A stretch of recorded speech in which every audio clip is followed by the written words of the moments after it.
c'est un sport de vieux, que c'est pas physique. Et j'ai envie de te demander même, on transpire quand on joue au golf? Alors en Martinique, oui. 100 balles sur 2 heures de practice. S'échauffer, c'est vraiment le numéro un de la mobilité, de la souplesse, du gainage, de l'endurance, de la force pure. Le golf, c'est un sport de riche? Au golf, cette biomécanique du swing qui nous impose que lorsqu'on va faire un swing de golf, on va tourner les épaules avec un bassin qui est fixe. Et tu auras des mecs qui ont des swings dégueulasses, entre guillemets, qui seront toujours plus forts que des mecs qui ont des swings hyper beaux, hyper fluides. Number one, c'est la lombalgie. Ils arrivent à gagner en distance, gagner en résultat, donc gagner des points et faire des performances. C'est un sport qui est hyper challengeant. Bonjour à tous, bonjour à toutes. J'ai le plaisir aujourd'hui d'être sur ma chaîne avec Matt de MVP Golf. Bonjour Matt. Salut David, comment vas-tu?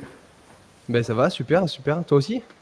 Super, merci pour l'invitation. C'est vraiment Ben très écoute, cool de avec grand t'entendre. plaisir, avec grand plaisir. Il y a le décalage horaire, mais on a réussi à se trouver, donc c'est top. Exactement. Euh, donc aujourd'hui, on va parler avec Matt, bien sûr, de golf, hein. Matt, c'est MVP Golf sur les réseaux, ceux qui veulent le suivre, voilà, spécialisé dans le golf. C'est un kiné du sport qui s'occupe des golfeurs. On va parler aujourd'hui dans ce podcast de performance et de préparation. Matt va vous donner les outils pour progresser. On va parler aussi de blessures, de prévention. On va peut-être aborder le sujet du mental dans ce sport qu'est le golf. Et on va parler aussi du rôle qu'a Matt, hein, puisqu'il est kiné et préparateur physique, et le positionnement qu'il a donc avec les personnes dont il s'occupe, les patients, les clients, je ne sais pas comment on les appelle. On va clarifier tout ça un petit peu ensemble. Et voilà, donc voilà le programme d'aujourd'hui. Matt, est-ce que je peux te demander de te présenter, toi? Oui, tout à fait. Alors, succinctement, moi j'ai 42 ans, je suis diplômé de kiné à la Pitié-Salpêtrière depuis 2008, ça commence à faire un petit moment déjà maintenant. Suite à ces années de kiné, j'avais un petit bagage technique qui pour moi était déjà un tout petit peu limité par rapport à ce que j'avais vu en stage et par rapport à ce que j'avais vu dans différents stages, surtout en libéral. Et je me suis vite formé à la thérapie manuelle, qui n'est pas forcément quelque chose qui est très connu en France, c'est plutôt connu aux États-Unis, au Canada, mais du coup ça m'a permis d'avoir un bagage un peu plus sur la thérapie manuelle, comme on pourrait l'appeler, avec des mobilisations et des manipulations type ostéopathique. Et puis quelques années plus tard, je suis devenu formateur là-dedans, à l'ITMP, l'Institut de thérapie manuelle de Paris. Et puis, dans cette mouvance-là de formation, parce que quand on est jeune et ambitieux, on commence à faire plein de formations après le diplôme, je me suis formé en kiné du sport avec l'ITMP, du coup, qui proposait ça dans leur panel de programmes. Et puis, habitant à ce moment-là au Pays Basque, j'avais mon cabinet qui était entre deux golfs que les golfeurs connaissent bien quand ils vont jouer au Pays Basque. C'est entre le golf d'Anglet à Chiberta et le golf de Biarritz qui s'appelle Biarritz-le-Phare. Et donc, j'avais une grosse population de golfeurs. Moi-même, je jouais au hockey avant et mon papa jouait au golf, donc je liais un petit peu golf et hockey avec mon papa. Et quand je suis arrivé sur le Pays Basque, je me suis mis à jouer au golf parce que je jouais plus trop au hockey après mes études. Et du coup, j'ai lié un petit peu les deux. Le golf me passionnait en tant que jeu, mais aussi en tant que kiné par la biomécanique, par les pathologies qu'il pouvait y avoir dans ce sport-là. Et donc, je me suis spécialisé là-dedans, alors par des petites formations au départ qui étaient un petit peu globales, et puis ensuite un petit peu plus spécifiques avec une entreprise qui s'appelle Titleist Performance Institute. Titleist, c'est une marque de golf, mais ils ont carrément fait un pôle de performance et de recherche de pathologies et donc évidemment de soins dans le médical. Et donc je me suis formé avec eux jusqu'au niveau 2 dans le médical, jusqu'au niveau 2 dans la performance préparation physique. Il me manque le niveau 3 parce qu'il va falloir que j'aille aux États-Unis pour finaliser ça. Et là maintenant que j'habite en Martinique, puisque j'habite depuis 2 ans maintenant en Martinique, je vais finaliser ça. Et en fait, ça fait la transition toute faite. Mon déplacement en Martinique d'ordre privé, personnel, pour un petit changement de vie et essayer de voir un petit peu autre chose que le Pays Basque pendant 15 ans, j'ai décidé aujourd'hui de faire aussi du suivi à distance, c'est-à-dire que du coup, les personnes qui sont golfeurs et qui ont des pathologies ou qui ont des douleurs, j'arrive à aujourd'hui monter un process qui me permet de faire un bilan plus un programme de réhabilitation ou de préparation physique à distance. Voilà, on en parlera peut-être un peu plus après. Voilà en gros mon cursus. Ok, mais c'est déjà très riche. Ok, merci pour ça. On va entrer dans le vif du sujet. On va parler de golf, bien sûr. Bon, j'ai envie d'attaquer d'entrée. Le sport, bien sûr, on se dit que c'est un sport de vieux, que c'est pas physique. Et j'ai envie de te demander même, on transpire quand on joue au golf? Alors en Martinique, oui. En Martinique, oui, c'est chaud. On transpire. Ouais. En fait, il faut voir, je pense il faut voir le sport sous différents angles. Si je prends la casquette de kiné du sport, évidemment, étant hockeyeur à la base, je fais plein d'autres sports, hein. J'ai fait des sports où j'étais très nul, j'ai fait des sports où j'étais pas trop mauvais, dont le hockey. Et je crois qu'aujourd'hui, il y a différents sports où, par exemple, tu vois, aujourd'hui, si on parle de pétanque ou de curling, effectivement, on peut dire c'est pas un sport, on transpire pas, etc. Et pourtant, il y a quand même une certaine stratégie, une certaine biomécanique, un certain chose. Bah, je crois que le golf fait partie un peu de ces sports-là, en tout cas dans la tête des gens. C'est qu'on n'a pas un sport qui est forcément très véloce. Je veux dire, on court pas, on fait pas de grosses accélérations, etc. Il n'y a pas de port de charge lourde, c'est pas un Aerox, hein. Quand tu fais 18 trous, tu fais pas un Aerox, donc effectivement, ça ne s'apparente pas à ces sports-là non plus. Mais néanmoins, si on regarde un petit peu la biomécanique du swing, on s'aperçoit qu'il faut trois grands piliers, de la mobilité, donc de la souplesse. Il faut un bon gainage, parce que le tronc étant le centre névralgique un petit peu de toutes les rotations qu'on peut faire dans un swing, il faut un bon gainage. Un bon équilibre, parce que tu es sur tes deux pieds et puis il y a du transfert de poids. Et surtout, après, une bonne synchronisation du mouvement, un bon contrôle moteur, ça c'est un gros mot pour les gens qui ne sont pas forcément kinés ou qui ne sont pas forcément golfeurs, mais ce contrôle moteur, c'est la capacité avec un club qui fait entre 80 et 90 cm, 1 mètre de long, de pouvoir taper une petite balle qui est statique sur le sol. Donc, c'est pas forcément donné à tout le monde. Pour ceux qui ont déjà essayé au practice, il y a des fois ce qu'on appelle des airshots, hein, et les gens en passent à côté.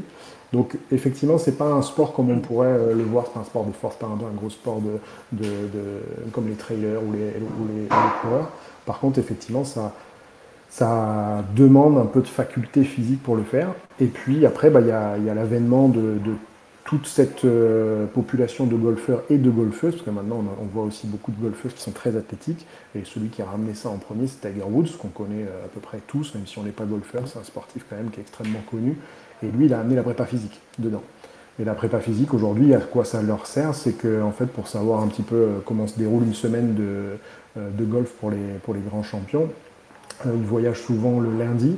Le mardi, ils ont des parties de reconnaissance, c'est-à-dire ils font un parcours, souvent soit avec des amateurs qui veulent bien payer une partie avec eux. Le mercredi, ils ont la reconnaissance propre du parcours avec leur staff. Et puis souvent, c'est jeudi, vendredi, samedi, dimanche, donc 4 parcours. Donc ils font entre 4 et 6 parcours par semaine, qui font à peu près entre 4h30 et 5h30, ça dépend des parcours.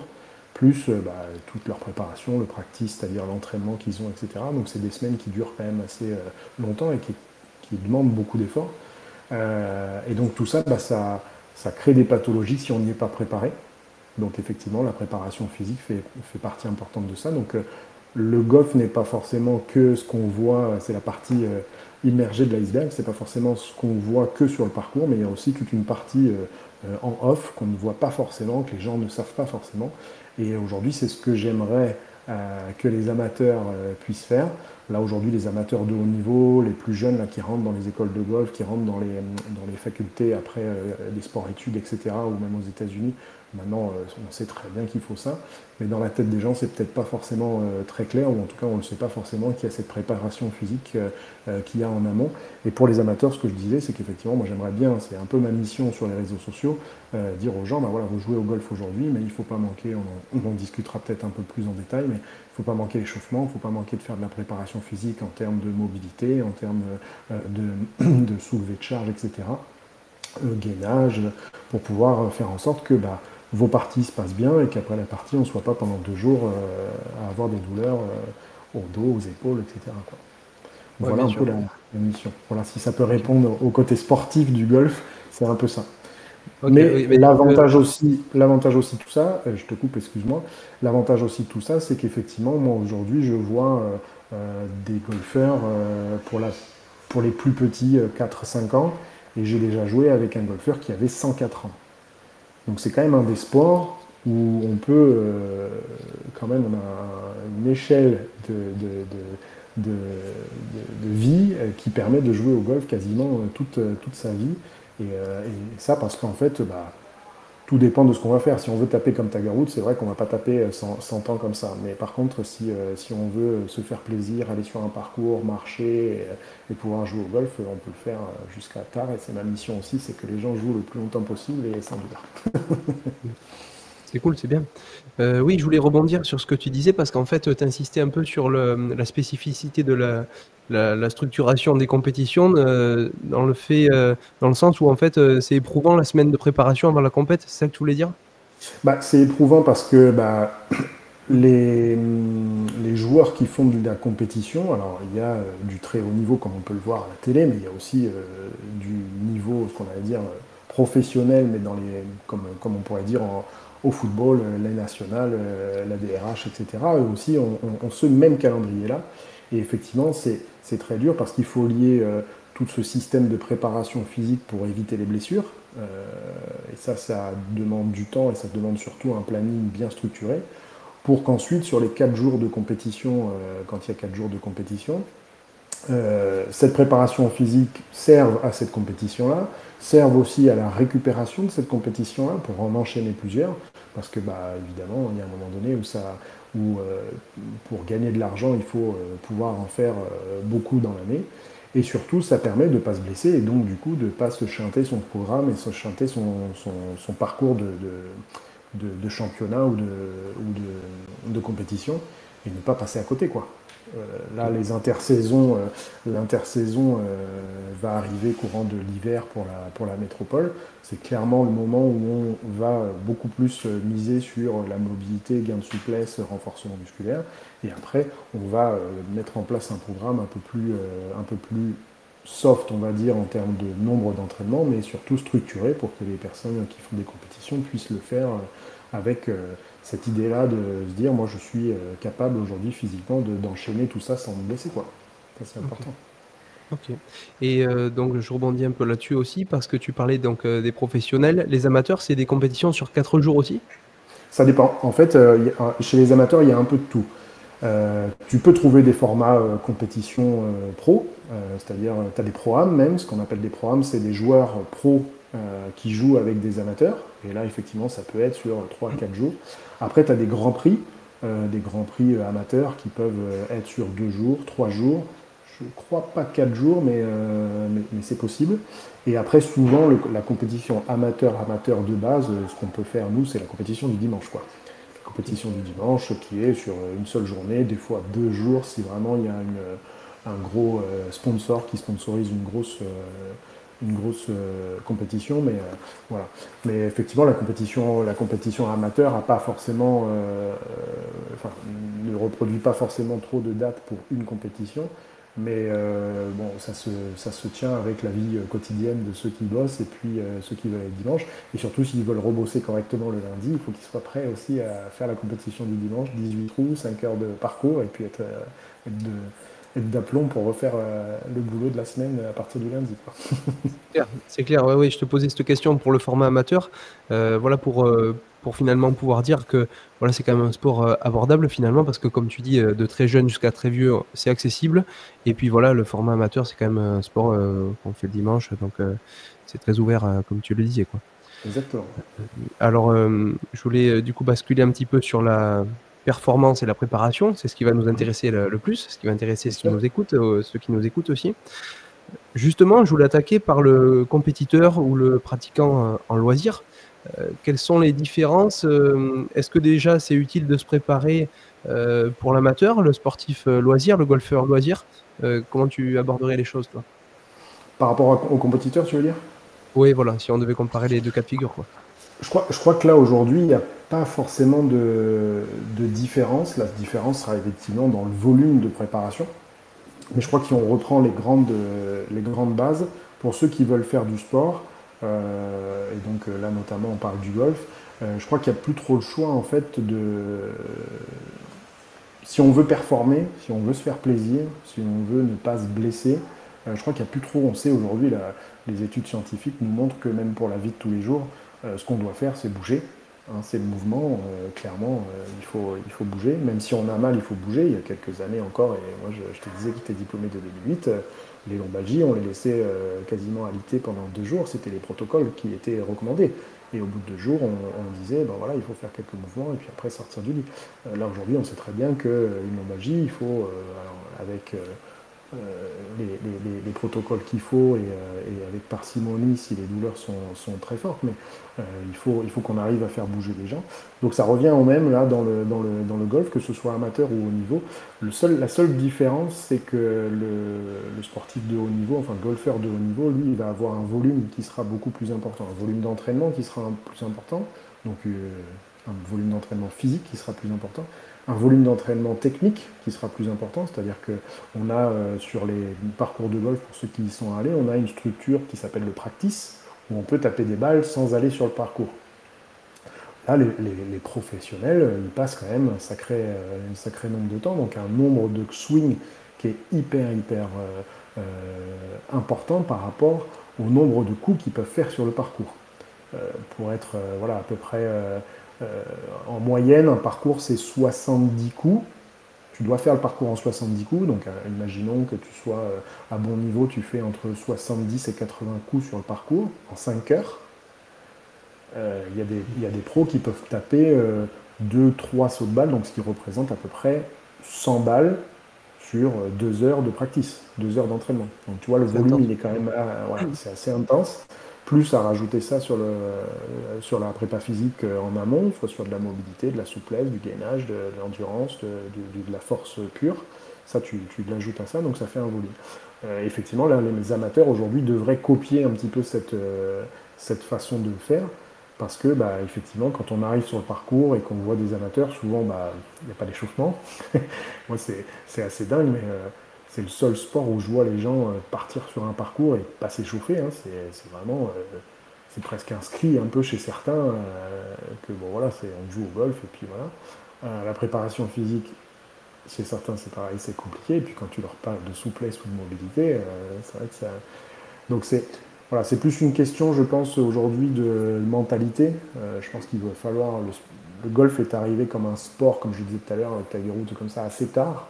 On sait, enfin, voilà, tu parles du foot aux gens, les gens disent oui, c'est un sport. Tu parles du tennis, c'est un sport. Tu parles de golf, t'en as la moitié qui disent c'est pas un sport. Et effectivement, du coup, ça doit s'apparenter comme un sport dans la tête des gens avec tout ce qu'il y a que ça comprend comme sport, c'est-à-dire la préparation physique. Donc pour moi, il n'y aura pas de différence à te dire entre amateur et haut niveau, il n'y a pas de différence, si tant est que les gens veuillent le faire, et surtout pour la bonne cause, c'est-à-dire pour éviter de se blesser, parce qu'on sait qu'aujourd'hui, le mouvement, comme je disais tout à l'heure, c'est la prévention première des blessures. Quoi. Oui, tout à Et fait. tant qu'ils ne sont pas blessés, ils ne l'entendent pas comme ça. C'est ça, c'est ce qu'on disait en off un petit peu, on Ouais, va partager un peu, ouais, c'est ce que, en fait, les gens sont pas du tout intéressés par la prévention, ils veulent juste soit être meilleurs, soit être guéris quand ils sont blessés, quoi. c'est ça. Aujourd'hui, ce qui parle aux gens, c'est quand tu leur dis, bah, vous allez taper un coup et vous allez faire 20 mètres de plus en faisant telle ou telle chose. Là, ils ont les yeux qui brillent. D'ailleurs, c'est ce que font la plupart des marques. Hein, quand on voit des publicités pour le golf et tout ça, le vendeur, c'est gagner 20 mètres au drive ou gagner plus de précision avec ce fer-là, etc. Tous les ans, les marques sortent des nouveautés. Alors, il n'y a pas de nouveautés extraordinaires, hein, il y a juste la couleur, le machin, et quelques petits détails peut-être sur la forme du club, etc. qui changent. Mais en gros, il n'y a pas. Si, dans les 40 dernières années, il y a eu de l'évolution, mais d'une année à l'autre, il n'y en a pas. Ça, c'est vendeur. Par contre, si tu dis il faut faire ça pour ne pas vous blesser, les gens, c'est pas quelque chose qu'ils écoutent forcément ou qu'ils entendent forcément. Surtout les golfeurs. Ouais, Surtout en les fait, c'est golfeurs. vrai dans tous les sports quand même, je pense, hein. Ouais, j'ai pas trop de recul là-dessus parce que moi sur le hockey sur glace, il y avait quand même et là aujourd'hui, je fais un petit peu de rugby ici en Martinique, il y a quand même cette culture un peu du corps dans ces sports-là qui fait que quand tu leur présentes un programme de prépa physique, ils sont pas choqués les mecs. Il y a pas de voilà, ils savent que c'est un sport physique, le hockey comme le rugby, machin et tout. Donc quand tu leur dis on va passer 1 heure et demie de muscu plutôt que d'aller courir sur le terrain derrière un ballon ou sur la glace derrière un palais, les mecs sont pas choqués. Tu dis ça aux golfeurs, passer 1 heure et demie dans la salle de muscu, amateur, hein, je parle, parce qu'aujourd'hui les pros vraiment, ils sont vraiment passés de l'autre côté, mais Ok. ça choque un peu plus quand même. Ça choque un peu plus. Ah ouais. Ok. Je voulais te poser la question, qu'est-ce qui fait un bon golfeur finalement? On parle de, je détaille un peu, on parle de technique, de physique, de mental, tu vois? Là, la sauce Détroit, hein. Si la sauce Ouais. Détroit est là, évidemment, ça. Je crois qu'aujourd'hui, alors effectivement, notre auditoire aujourd'hui n'est pas forcément spécialisé golf, mais aujourd'hui, on a des références qui sont des golfeurs non athlétiques, visuellement, je veux dire, hein, physiquement, quand on les voit, c'est pas forcément. Par contre, ils ont une aptitude, il y a ce qu'on appelle des mains au golf, et là, c'est presque un don. Enfin, je veux dire, il y a des mecs qui prennent un club, qui prennent une balle et qui sont capables de faire ce qu'ils veulent. Là, je pense que ces gars-là, ils auront beau travailler en prépa physique, ils ont toujours cette main-là, et donc du coup, effectivement, ils ont cette aptitude-là. Après, tu as des gens qui ne sont pas forcément dotés de cette faculté innée de savoir bien jouer et de bien maîtriser une balle, un club. Et là, effectivement, je pense que la préparation physique a son intérêt pour gagner en mobilité, gagner en souplesse, gagner en endurance, gagner en gainage du tronc, etc. Et puis après, la partie mentale, là, c'est vraiment le dernier petit nez de notre sport. Alors, on en entend beaucoup parler dans d'autres sports aussi, hein. J'ai eu la chance, moi, de rencontrer Isabelle Inchospé aussi, qui était une des préparatrices mentales de Teddy Riner, des choses comme ça. Là, effectivement, c'est quelque chose qui vient un peu sur le tard, mais au golf, en fait, ou alors ça se passait en off, mais au golf, c'est vraiment le dernier né. Et donc, je pense que ça, c'est vraiment une sauce des trois, là, si on peut être physiquement apte à faire un swing de golf, parce que on va peut-être en parler plus tard, mais la biomécanique du swing est quand même quelque chose de très complexe. Mm. Si on a cette partie sens, contrôle moteur, jeu de balle, etc., plus la partie mentale, je crois que c'est ce qui fait la sauce d'un très bon golfeur. Si on a un petit peu de tout ça, c'est déjà pas mal, mais un très bon golfeur. Après, je pense que quelqu'un qui a beaucoup de mental et qui n'a pas la préparation physique et qui n'a pas ce sens de la balle, par exemple, bon, il n'arriverait pas forcément à performer au haut niveau. Pareil, un mec hyper athlétique, on l'a vu il y a quelques années, là, pas si loin que ça.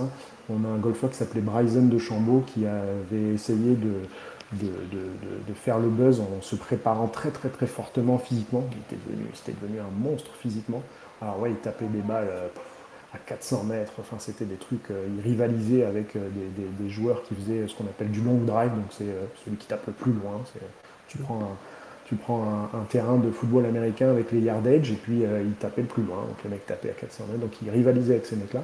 Mais en fait, il s'est aperçu qu'il ne faisait pas plus de résultats parce qu'en fait, le golf, ça demande des grands coups, des petits coups, des coups d'approche, des coups centimétrés, des sorties de bunker, c'est des bacs à sable par exemple, il faut sortir. Donc en fait, il ne faut pas taper que fort, quoi. Il ne faut pas taper que fort.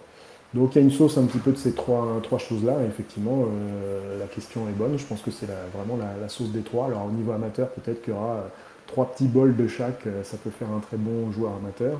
Pour le amateur haut niveau, c'est trois petits bols de chaque un petit peu plus remplis. Et puis pour le sportif vraiment haut niveau, le golfeur haut niveau, il faut que ces trois strates là soient vraiment le maximum, le plus haut possible pour pouvoir rivaliser aujourd'hui, parce que le monde du golf a vraiment des mecs qui sont incroyables physiquement, incroyables mentalement et incroyables sur le sens du jeu, quoi.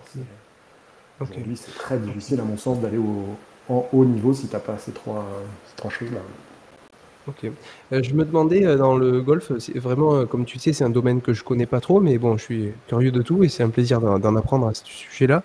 Dans beaucoup de sports qui sont techniques, des sports mécaniques, tu sais que je suis issu moi de ça, des sports mécaniques, Ok. du motocross, il y a beaucoup de, tu sais, de famille, c'est un truc de famille. Est-ce que dans le Ouais. golf, ça se voit aussi, où tu as le père, le fils, la sœur, tu vois, qui jouent? Pas tant que ça.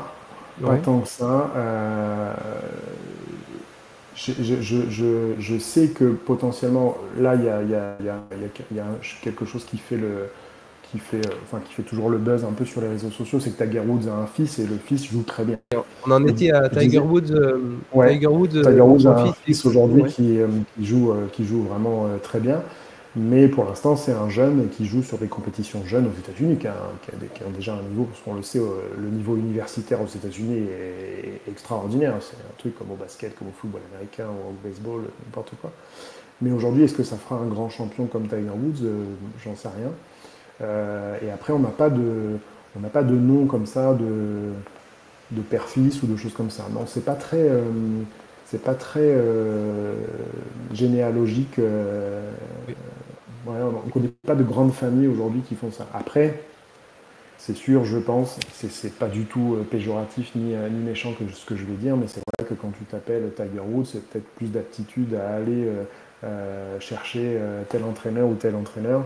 Et donc, du coup, bah, tu as des facultés qui s'ouvrent à toi et tu as des universités qui s'ouvrent à toi. Peut-être que tu n'aurais pas si c'était mon fils ou, Bien sûr. ou ma fille. Donc, Ouais, voilà. ok. Bon, enfin, s'il y a quand même Mais, des golfeurs de père en fils, là, ou de père en fille, dites-le nous en commentaire. ouais, c'est On ça. verra, ça serait Exactement. intéressant. Ah, ça, il y en a beaucoup Ok. par contre. Par contre, comme je te disais tout à l'heure, je rebondis là-dessus. Par contre, comme on est sur un sport qui peut se jouer depuis tout petit jusqu'à très tard, c'est très très très très fréquent. Par contre, que tu aies des familles entières qui jouent au golf. Et je Mhm. l'ai vu, j'ai eu la joie d'aller au Canada l'année dernière. Les Canadiens sont très très friands de golf, par exemple, et ils ont tous dans les maisons, tous un sac de golf, et ils vont en famille jouer au golf, c'est-à-dire enfants, parents, grands-parents. Ça oui, ça effectivement, c'est le gros avantage du golf aussi, c'est que bah, avec papy, mamie, tu peux aller jouer, même si on a des niveaux différents. Alors, je ne vais pas rentrer dans les détails, mais en plus, tu peux jouer avec des rendus de points, donc tu peux aussi jouer pour la gagne avec ton grand-père ou avec ton père, parce qu'en fait, bah, les niveaux différents peuvent jouer ensemble en se rendant des coups, etc. Donc tu peux vraiment faire une partie amicale, mais aussi tu peux te tirer un peu la bourre avec les gens. Voilà, toi, David, tu commences demain à jouer au golf, tu me dis, bah, tiens, on va jouer une partie ensemble. Si on fait une partie où on compte les points, je te rendrai des coups, par exemple, et ça veut dire que tu pourras jouer au même niveau que moi avec une carte différente, et qu'à la fin, c'est pas forcément moi qui gagne parce que je joue depuis plus longtemps. Et ouais, c'est sympa. Et Ouais. Ouais. ça, c'est super intéressant, parce que ce que je dis souvent, tu vas jouer au tennis avec Rafael Nadal, lui se fait chier, mais à mon avis, tu vas le faire chier aussi, hein. Ouais, c'est sûr, hein, c'est clair. Ok, mais c'est sympa. Je voulais, oui, qu'on parle de prépa, forcément. Je voulais te poser une question, mais tu as répondu direct au début. Pour toi, les trois qualités premières du golfeur à travailler, donc ce sont la mobilité, le gainage et l'équilibre, selon toi?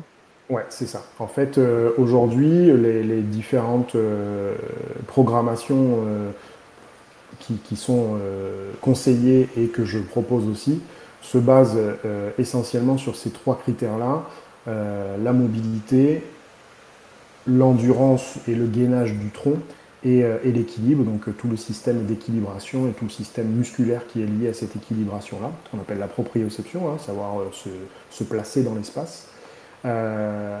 Si on commence par la mobilité, en fait, on a au golf cette biomécanique du swing qui nous impose que lorsqu'on va faire un swing de golf, on va tourner les épaules avec un bassin qui est fixe. Donc à la montée, on va tourner les épaules, le bassin qui est fixe. Puis ensuite, le bassin qui va repartir avec des épaules fixes pour ensuite engager tout le système musculaire des abdos et notamment des obliques. Pour ceux qui connaissent un peu l'anatomie, ce sont les abdominaux qui nous croisent comme une ceinture de rallye là devant le ventre.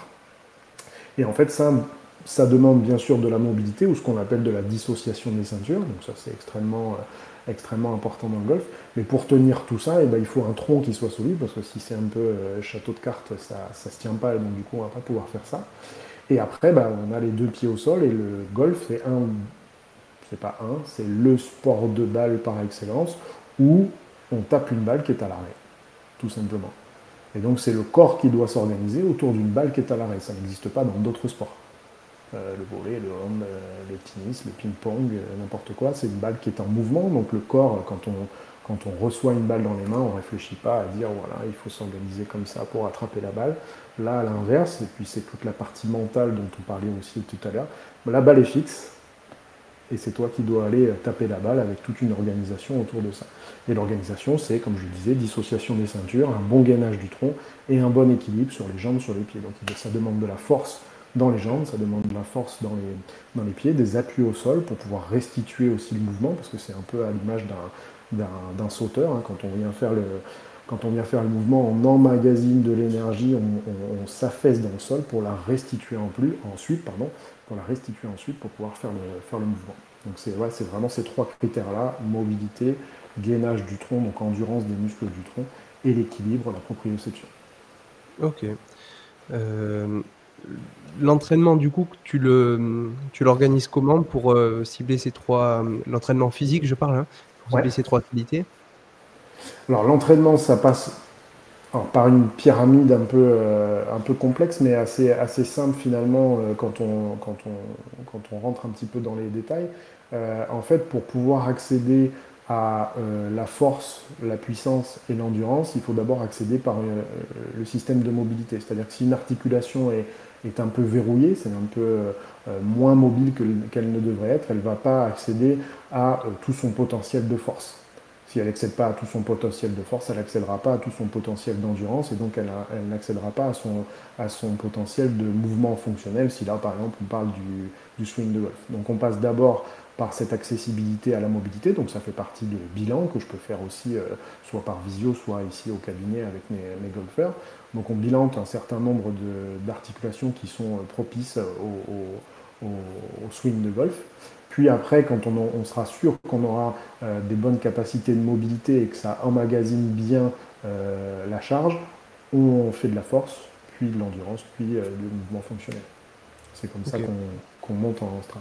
Si on voit que quelqu'un est très mobile dès le départ, on s'assure que cette mobilité n'est pas de l'hypermobilité et qu'on puisse bien renforcer, parce que les gens qui sont hypermobilité peuvent avoir des fragilités au niveau articulaire parce que c'est trop mobile en fait. Donc il ne faut quand même pas leur mettre 150 kg au back squat pour pouvoir leur péter les genoux ou leur péter les épaules, c'est pas la peine. Mais si on sait que la personne est bien mobile, ben on accède tout de suite à la force, à l'endurance. Mais par contre, avant, si la mobilité n'est pas là, c'est sûr qu'on va passer par un bon nombre d'exercices de mobilité et d'accessibilité à la mobilité. Parce qu'il y a certaines fois où on voit que c'est très restreint et de toute façon, ça nous bloque pour la suite, quoi. Donc il ne faut pas Ok. brûler les étapes. De la force aujourd'hui pour faire de la force si tu n'as pas la mobilité. Moi, j'en vois plein. Il y a un test qui est très simple, c'est le squat, donc descendre comme si vous descendiez accroupi. Là, si on voit que la cheville, si le genou, si le bassin, si les lombaires ne sont pas capables d'accepter un squat profond, ce qu'on appelle un deep squat, et encore plus si on fait un overhead deep squat, donc si on tend les bras au-dessus de la tête avec un club ou avec un bâton, si on sait que la personne ne peut pas descendre ou que c'est carrément, le bâton passe carrément en avant des pieds, des genoux, etc., ça veut dire que la mobilité globale n'est pas forcément bonne, et là on ira travailler la mobilité pour que ça soit accessible, parce que si on n'a pas ça, ça aussi, d'aller travailler de la force sur de l'articulation qui n'est pas mobile, c'est générateur de, pas de pathologie, mais de douleur au minimum, quoi. Et je voulais te poser la question, justement, ça tombe bien que tu abordes ça. La souplesse, tu parles du squat ou du overhead squat. Euh, Dans mon idée, la souplesse pour le golf, c'est juste la souplesse nécessaire pour faire le geste du golf. Dans mon idée, la souplesse pour faire un deep squat, t'en as pas forcément besoin. Pourquoi la tester comme ça, tu vois? Non, justement, ouais, alors oui, il faut pas. Le test, c'est de se dire, voilà, dans les mouvements extrêmes, par exemple d'un deep squat ou d'un overhead deep squat, est-ce que je suis capable d'y aller et surtout quelles sont les compensations qui vont se mettre en place. Mhm. Lorsque je fais un overhead deep squat, je peux aller bilanter la mobilité de cheville, la mobilité de genou, la mobilité de bassin. Si je fais un overhead, je peux aller bilanter la mobilité des épaules aussi. Mais je peux aller bilanter aussi toute la tension musculaire que je peux avoir en postérieur. Là, j'active un grand dorsal. Si mon bassin, pour les connaisseurs, si ça butt weak très vite ou si ça creuse très fort dès que je descends, c'est-à-dire que si j'ai une mobilité de bassin qui est pas normale par rapport à mon deep squat, bah ça, ce sont des critères moins avec ma petite loupe que je vais pouvoir aller voir plus précisément chez la personne en disant voilà, moi j'ai pas besoin d'un overhead deep squat pour faire un swing de golf. Par contre, ça va me pointer tous les petits détails que je pourrais aller voir. Et en fait, aujourd'hui, on s'aperçoit que quand on va aller amener un club derrière avec une rotation des épaules, un bassin qui part dans l'autre sens, etc., ben, on a besoin de toute cette mobilité lombaire, bassin, épaules, etc. Donc, c'est tout des petits renseignements qui vont être donnés par ces tests-là et qui pourront aller être bilantés plus précisément un par un pour aller voir si ok, bah, la mobilité d'épaule elle est bonne, la mobilité de hanche elle est bonne, et aller voir d'autres aspects articulaires pour ça. Ok, ouais, c'est Mais non, on n'a plutôt pas des besoin indices. forcément. Ouais. Ouais. C'est clairement des indices de bilan. Moi, c'est ce que je dis, alors même avec ma casquette du coup là maintenant de formateur. C'est un peu le bilan en entonnoir. On prend des grandes mobilités comme ça. Alors, Mm. on a beaucoup appris aussi de l'haltéro et tout ça, hein, qui sont des mouvements extrêmement intéressants pour bilanter un petit peu. Moi, je fais souvent des mouvements d'haltéro, évidemment pas chargés comme les haltérophiles, mais à mes patients pour voir un petit peu comment ils se comportent dans ce mouvement-là. Et ça te donne énormément d'indications. Énormément d'indications. Et dès que tu mets un petit peu de charge, même ne serait-ce qu'un tout petit peu, ça t'apporte encore d'autres indications, comment la Ouais. personne se comporte avec du poids. Et là, en fait, bah, tous ces grands mouvements-là, on est plutôt en haut de l'entonnoir, là, et puis au fur et à mesure, on tatillonne pour des fois trouver une, deux, trois articulations qui mériteraient d'être un petit peu plus travaillées, et en tout cas accéder un petit peu plus de mobilité dans cette articulation-là. Et C'est pouvoir la super charger. intéressant. C'est super intéressant parce que quand tu vois quelqu'un, bon, comme je t'ai dit, je suis pas du domaine, mais quand tu vois Mhm. quelqu'un faire un swing, tu sens qu'il n'est pas à l'aise, que le mec manque un peu de quelque chose. C'est ça. Et c'est vrai que c'est intéressant d'avoir ton expertise pour avoir un œil extérieur de quelqu'un qui connaît, qui va trouver des indices et tout ça pour retrouver d'où vient la limitation, sachant que tu peux pas le savoir juste en faisant ton swing, quoi, peut-être. Exactement, exactement. Ouais. C'est très compliqué aujourd'hui d'analyser avec un œil un petit peu plus aguerri et peut-être je dis pas que j'ai un œil de professionnel Vas-y, et que tu les l'es, autres l'ont donc. pas, mais non, mais je veux dire que les autres l'ont pas, mais quand tu regardes un petit peu même les enseignants de golf, souvent ils arrivent à voir, bah tiens, là quand je tourne le swing, c'est ta hanche droite ou c'est ta hanche gauche qui manque un peu de mobilité, c'est cette épaule-là qui manque un peu de mobilité. Et en fait tout ça, bah il faut que ça vienne un petit peu dans notre bilan et que ça devienne un diagnostic finalement après et qu'on puisse après proposer quelque chose pour soulager soit les douleurs ou pour gagner en mobilité pour pas qu'il se fasse mal, quoi. C'est ça le, Ok. c'est ça le concept, quoi. Ok. C'est la grande base de tout, c'est ça, ouais, exactement. Ok. Et donc, à propos de la mobilité, donc j'imagine forcément les deux ceintures, la mobilité des deux ceintures, donc épaules, omoplate, bassin, c'est ça le plus important en termes de mobilité pour ceux qui nous écoutent? Ouais, c'est plutôt la mobilité, la capacité de dissocier les deux, entre le bassin et la ligne des épaules. Mhm. D'accord. Au milieu de tout ça, il y a le rachis thoracique, qui est le point central. Alors, le rachis thoracique, pour ceux qui nous écoutent et qui ne connaissent pas trop, on a un rachis cervical avec 7 cervicales, 12 vertèbres thoraciques, ça c'est ce qu'on appelle le rachis thoracique, et après les 5 dernières qui sont les 5 lombaires, qu'on connaît le plus souvent, parce que c'est là où souvent on a le plus de douleur. Ce rachis thoracique, là, c'est lui le pivot de tout ce qu'il y a entre les épaules et le bassin. Donc là, on bilante le rachis thoracique. Les épaules, c'est plutôt. Alors, c'est un peu un terme fourre-tout, les épaules, mais c'est plutôt la ligne des épaules, en fait. Et effectivement, et c'est plutôt la mobilité des épaules dans cet axe-là, en fait, qui va Bon, nous être d'accord. important. Si on arrive à monter un petit peu le club derrière et à mobiliser son épaule comme ça en ouverture, un peu comme un lanceur de baseball, là, effectivement, ça va pouvoir nous donner pas mal d'indications. C'est pour ça que le overhead deep squat, du coup, nous donne pas mal d'indications, parce que si déjà la personne ne peut pas foutre le bâton au-dessus de sa tête, on sait déjà qu'au niveau des épaules, il y a peut-être quelque chose à aller voir. Et c'est très souvent, hein, c'est très Je me régulier. Hein, sens les gens coupable. sont. Ouais, c'est ça. Et les gens, quand tu leur demandes de venir, je vais me mettre de profil, j'espère que quand tu leur demandes de venir ici et d'être en capacité de venir au-delà de la colonne vertébrale ici, il n'y en a pas beaucoup qui peuvent le faire. Pas beaucoup, en tout cas que je bilante moi, effectivement, qui sont capables de le faire. Donc déjà là, il y a toute une stratégie à aller travailler, parce que la souplesse, c'est pas forcément une souplesse articulaire, il y a les deux facteurs, il y a une souplesse articulaire et une souplesse musculaire. La souplesse articulaire, c'est l'articulation à proprement parler, qui va mobiliser ou qui va être verrouillée dans une certaine amplitude de mobilité. Et puis après, il y a tout le système musculaire et ligamentaire autour, qu'on peut assouplir aussi. Alors les ligamentaires par la mobilité et l'assouplissement par les assouplissements musculaires, le stretching, les étirements, etc. Ou d'autres méthodes qui sont aujourd'hui très controversées dans l'assouplissement musculaire, mais on entend de tout. Voilà. Ce Ouais, qui marche avec les. on peut faire une petite parenthèse là-dessus si tu veux bien. Comment Ouais, bien tu sûr. travailles, toi, la souplesse? Là aujourd'hui, j'ai découvert un truc qui est quand même pas mal. Alors, je crois qu'aujourd'hui, en fait, il faut se dire que tout ne fonctionne pas avec tout le monde. On a été très souvent, et je le redis encore, mais moi dans mes études, on m'a dit quand on manque de souplesse, il faut faire des étirements. Quand on manque de force, il faut faire de la force, etc. Bah là, si on parle de vraiment assouplissement musculaire, L'étirement, on a trois différents étirements, l'étirement statique, l'étirement, on va dire, dynamique, c'est-à-dire, et on a le contracté relâché. Et je crois qu'aujourd'hui, là où j'ai le plus de bons, de bons signaux, en tout cas j'arrive à avoir de bons résultats, c'est ce système un peu de contracté relâché. C'est-à-dire on va étirer un muscle, on va faire contracter contre l'étirement, puis ensuite on va essayer de gagner. En fait, en assouplissant un petit peu les articulations, enfin en tout cas le système musculaire qui est autour, je m'aperçois en tout cas que chez la plupart des personnes, c'est là où on gagne le plus. Et si c'est travaillé assez régulièrement, c'est là où on a le plus de résultats sur du long terme.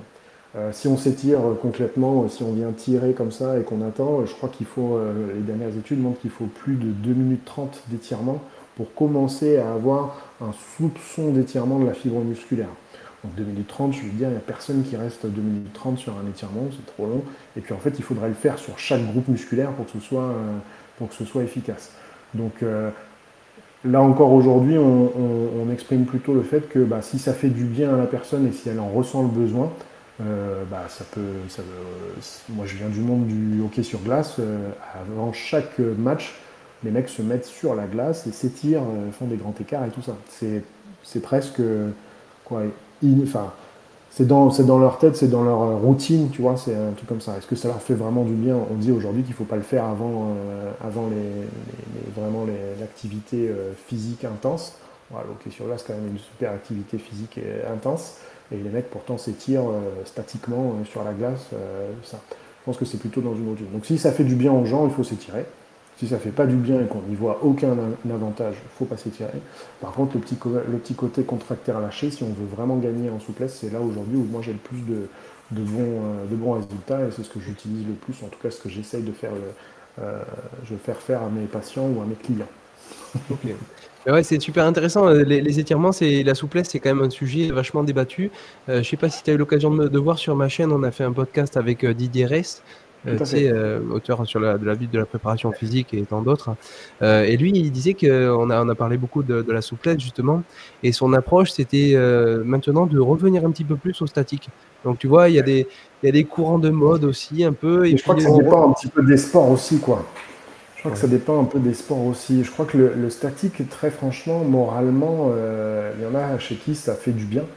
Ouais. Et il y en a chez qui ça. Alors moi, je vais te dire, moi, le statique, ça me plombe le moral. C'est-à-dire que quand je vois le gain que je peux avoir, moi, en statique, ça me plombe le moral. Et je pense que c'est un peu ça aujourd'hui. Je pense qu'il faut aller là-dessus. Et puis après, il y a un autre, aspect aussi des étirements là, c'est qu'aujourd'hui, on est incapable de dire scientifiquement ce qui se produit dans le muscle quand on tire dessus, en fait. Ce qu'on sait, c'est qu'aujourd'hui, en guise d'échauffement, l'étirement statique, ça n'a pas vraiment de grande véracité de le faire. Ça ne chauffe pas un muscle. Hein. Vous avez beau tirer sur un steak, ça ne va pas le faire cuire. Donc là, c'est pareil un peu pour vos muscles. Lorsque vous allez faire ce qu'on disait, lorsque vous allez faire un entraînement physique, etc., là, les fibres musculaires, si on tire dessus, on sait qu'ils n'auront pas la même capacité de contraction après, donc peut-être potentiellement aussi des blessures qui vont arriver. Par contre, ce qu'on sait, c'est qu'aujourd'hui, 24 heures après un effort physique, c'est bien d'aller étirer un petit peu ces fibres-là pour essayer de gagner un petit peu dans la souplesse, etc. Donc, je pense qu'il en faut un peu pour tout le monde. Et puis aujourd'hui, comme on n'a pas la vraie vérité, je crois qu'il faut surtout se dire, il faut prendre ce qui fait du bien. Ce qui convient à la personne aussi dans son quotidien. Ouais, Exactement. ok. Exactement. Et tu vois, je rebondis sur ta manière de faire le contracté relâché. Ça m'impressionne quand même, puisque sur du suivi à distance, donc tu arrives à faire ça aux gens que tu suis. Ouais. Oui, Ouais. bien sûr, sur du suivi à distance, on a tout un tas de stratégies, que ce soit avec des élastiques, avec des cordes, avec des serviettes qui sont en capacité, si je prends par exemple l'ischio-jambier, ce qu'on essaye de tous s'étirer pour être un peu plus souple, Oui. et voilà. Positionner dos au sol avec une serviette ou une corde à la pointe de pied, par exemple. Je viens tirer ma jambe, donc je fais monter ma jambe au plus haut, je viens tirer un peu sur la corde. Soit je pousse avec la pointe de pied et quand je relâche, je viens gagner un peu, donc on est sur du contracté relâché. Ou alors tout simplement, dans un cadre de mur ou un cadre de porte, j'ai une jambe qui est allongée dans l'encadrement de la porte, et puis j'ai mon autre jambe qui est sur le mur, et à ce moment-là, je viens pousser contre le mur avec ma jambe, je relâche et j'essaye de gagner un petit peu plus avec ma jambe ou avec ma position ou avec une corde. Oui, oui, on arrive très bien.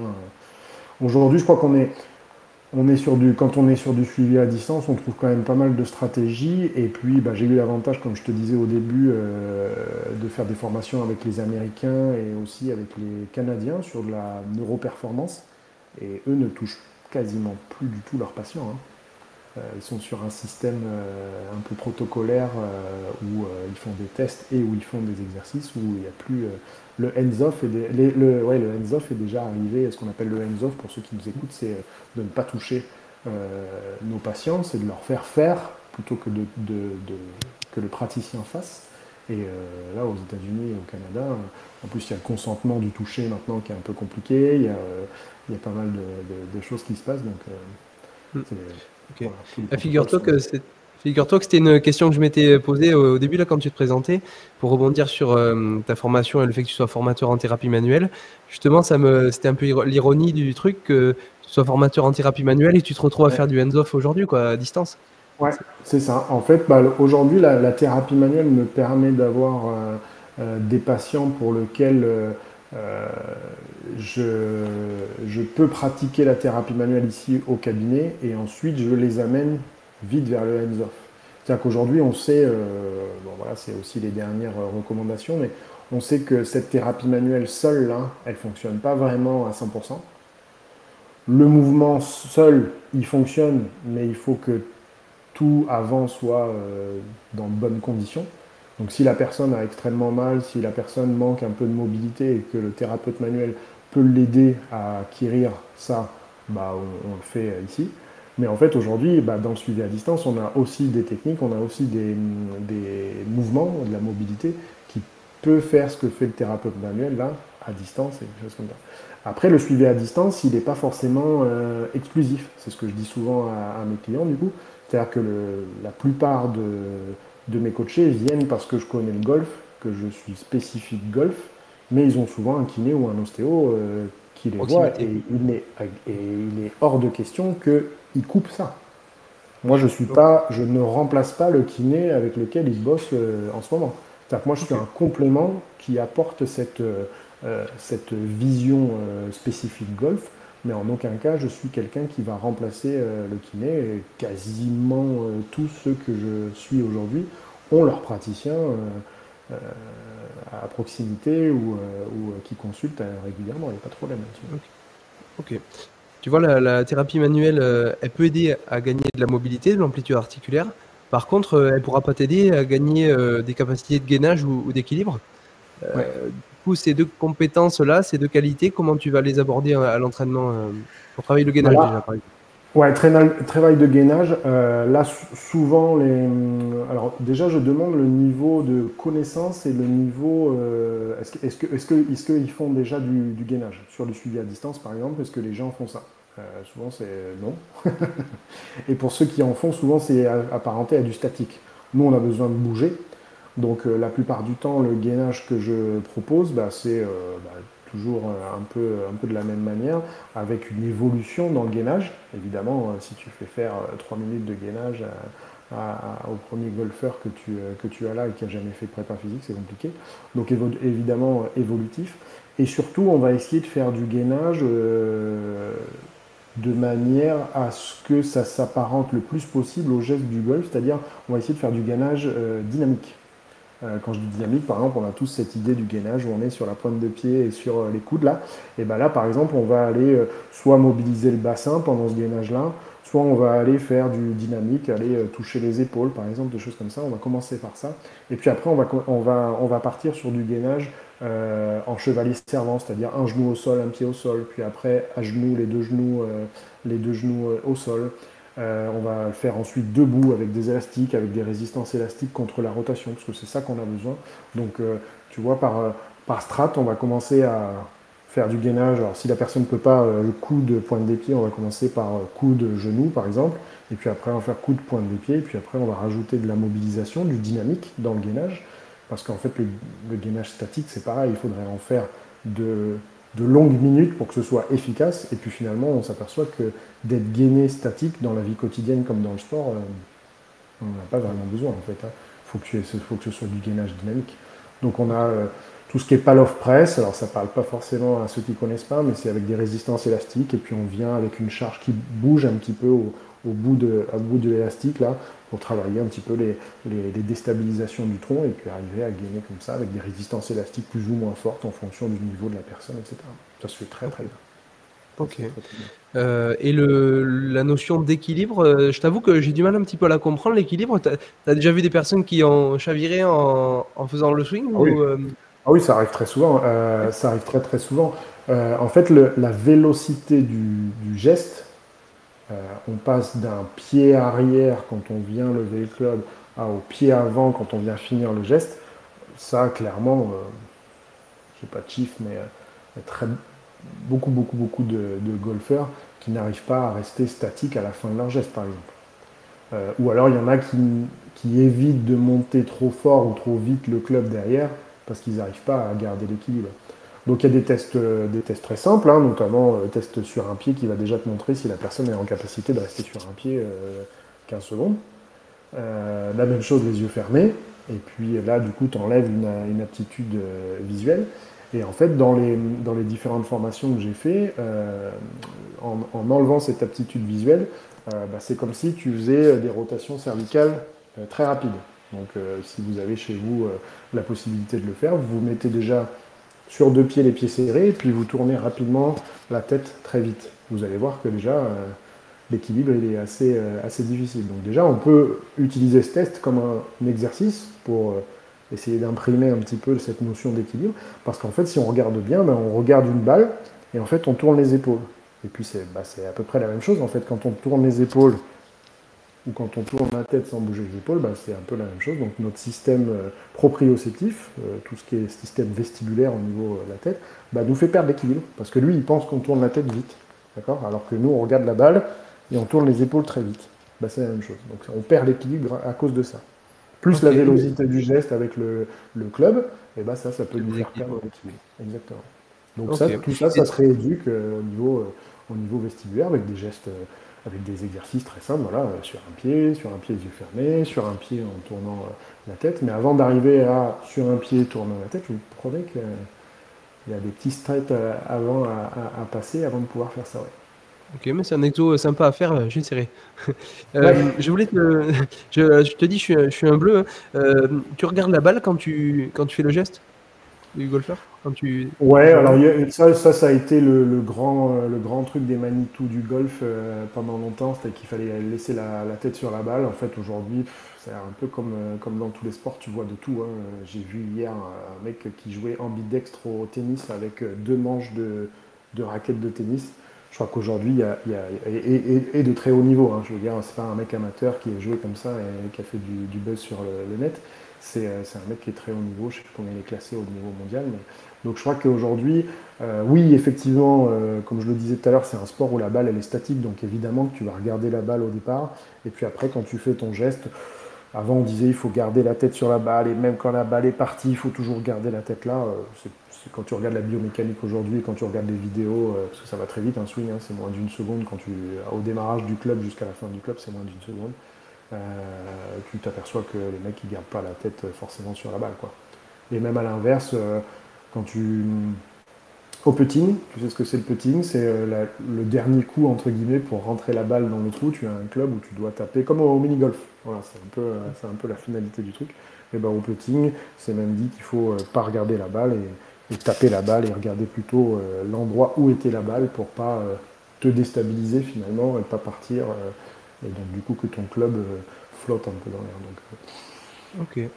Non, pas forcément. D'ailleurs, on ne va pas regarder la balle à chaque coup, forcément. Quoi. Ok. Par rapport à l'équilibre, sur le geste donc d'armée, un peu comme pour un lancer, tu vas me dire si c'est juste ou pas. Je me dis que pour garder cet équilibre, ça pourrait être intéressant de faire le geste de swing, genre avec un kettlebell, pour garder l'équilibre sur le retour. Carrément. C'est quelque chose que tu fais ? Oui, bien sûr, c'est carrément ça. Aujourd'hui, c'est même plus efficace de faire ça que de faire quelque chose sur terrain instable. Avant, on se disait il faut aller sur Bosu, il faut aller sur des plateaux, etc. Là, c'est pas forcément vrai. Il faut effectivement mettre de la charge au bout des mains pour pouvoir faire en sorte que, effectivement, c'est ce que je propose, c'est des swing kettlebell, j'appelle ça, donc c'est pas des kettlebell swing, c'est différent, Ouais. mais c'est des swings au kettlebell qui vont nous permettre d'ajouter de la charge au bout des bras. Et je t'avoue que si j'avais des golfeurs très athlétiques, j'essaierais même de créer comme des massues, quoi, où je peux avoir comme un club assez lourd pour pouvoir faire en sorte qu'effectivement ils puissent faire ça. Mais de toute façon, avant de faire ça, il y a tout ce système d'équilibration, comme on disait tout à l'heure, qu'il faut déjà acquérir, parce qu'en fait, le swing au kettlebell, justement, si déjà tu n'as pas la notion bien d'équilibre, que ce soit pied joint ou sur un pied, compliqué à aller chercher, parce que là, véritablement, ça demande un effort déjà musculaire, et puis un effort proprioceptif et d'équilibration qui est important, hein. Ok, ok. Tu vois, je repense au geste là, donc au swing.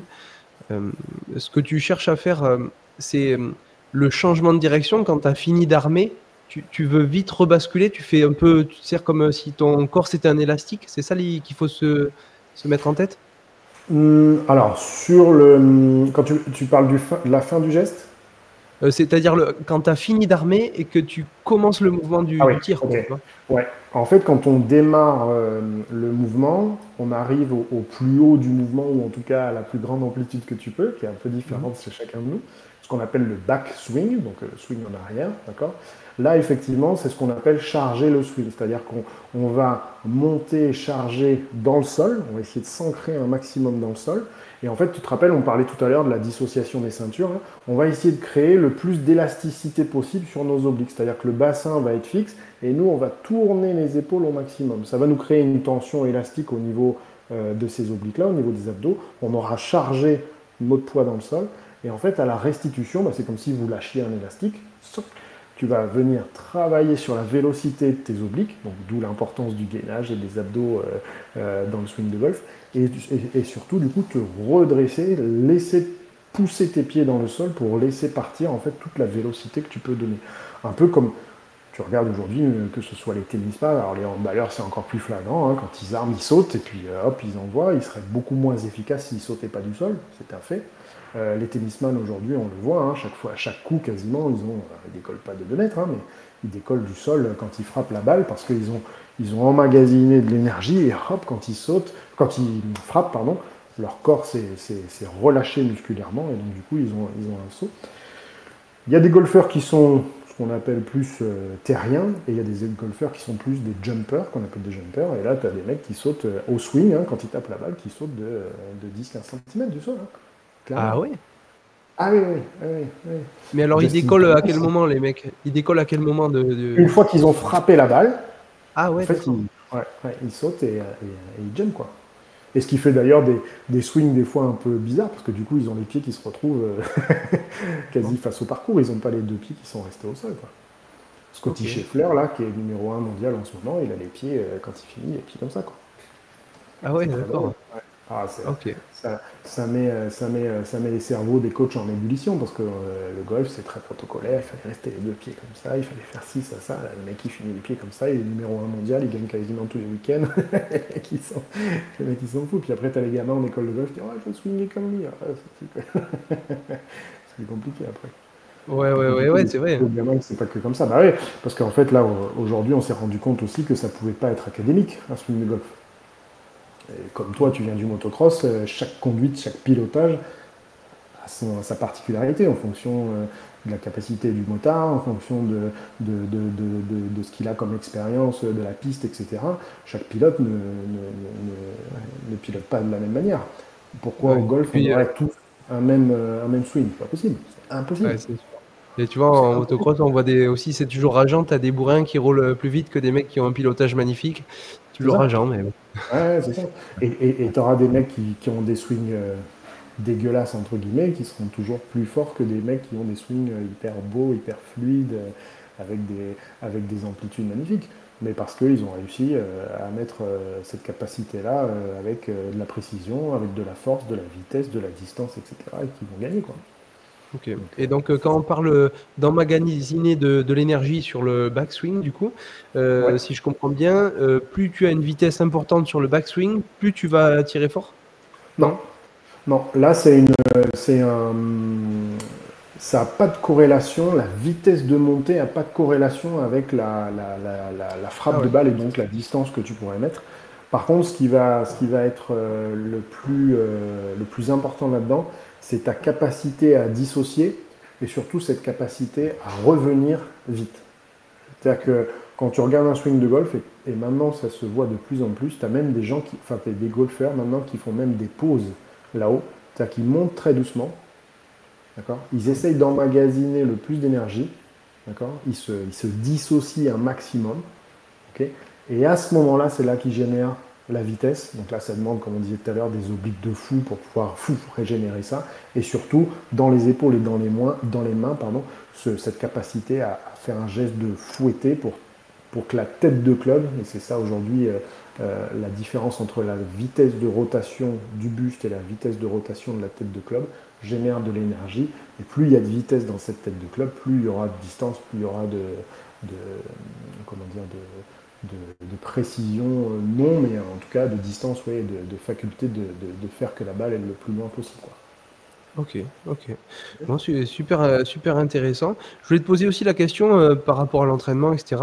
Tu sais, quand tu parles de vélo, par exemple, tu sais, t'as le muscle ouais, t'as le muscle du cycliste, c'est un peu les quadrilles ou les mollets, tu vois. Si tu parles du grimpeur, c'est de suite les avant-bras, tu vois, qui vont tétaniser, des choses comme ça. Si tu devais dire le muscle du golfeur, c'est quoi?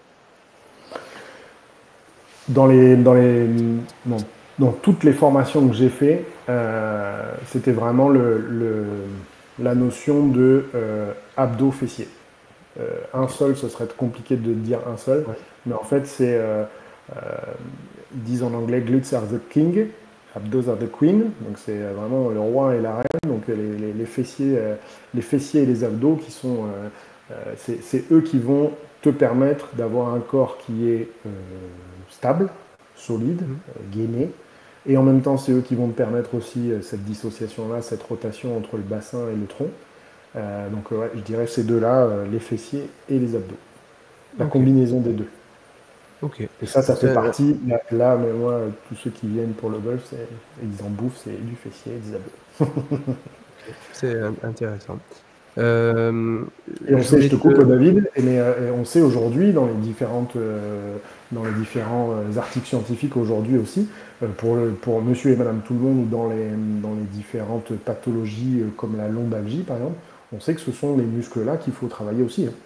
On sait que si on vient travailler les fessiers, alors quadriceps évidemment aussi, mais les fessiers et les abdos, on est quand même dans la bonne notion pour aller corriger des lombalgiques chroniques ou aigus qui viennent d'arriver. C'est des gens qui manquent de force dans les fessiers et dans les abdos, ou en tout cas dans la ceinture abdominale, même si ça prend aussi un peu les muscles du dos, mais on sait que c'est ça. Donc il n'y a pas trop de différence en fait avec ça, mais si tu rajoutes un peu le geste technique qu'est le golf, ces deux muscles-là, c'est vraiment hyper important.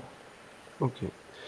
Pour finir sur la performance et la prépa, le mental et la confiance, toi, tu prends en charge cet aspect un petit peu de la pratique ou pas? Non, j'aimerais bien, j'avoue que j'aimerais bien, c'est un domaine qui me fascine en fait. Je pense que c'est plus complexe qu'on ne le pense. Je pense que c'est plus complexe qu'on ne le pense, encore plus peut-être au golf. Alors j'ai pas de grosse expérience sur les autres sports, mais je pense qu'un sport d'équipe, il y a cette émulsion d'équipe. Ça c'est un sport individuel et voire très individuel parce que tu es tout seul avec ta balle et comme on le disait tout à l'heure, la balle ne bouge pas, c'est toi qui t'organises autour de ça.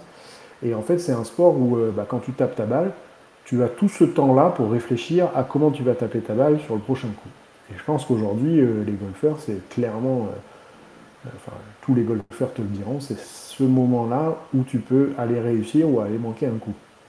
C'est-à-dire que cette distance à la balle que tu vas aller chercher et tout ça, alors évidemment après il y a la prise de décision de quel club tu vas prendre, quelle direction ta balle tu veux lui donner, la distance que tu veux lui donner, mais c'est un vrai sport mental à part entière, parce qu'on disait tout à l'heure, la plupart des parcours, c'est 70-72 coups. Sur ces 70-72 coups en 5 heures, tu as le temps de. Tu vois, as beaucoup de temps en fait entre les différents coups et tu as le temps d'emmerger. Alors quand tu es en partie amicale et que tu rigoles avec tes copains et tout, machin, finalement tu joues beaucoup mieux parce que tu penses pas à ça. Quand tu es en compétition et que tu dois aller scorer, etc., et que tu penses au prochain coup, tu penses à ta balle, etc., je pense que c'est un des sports. Mais non, je n'ai pas. J'ai évidemment quelques notions.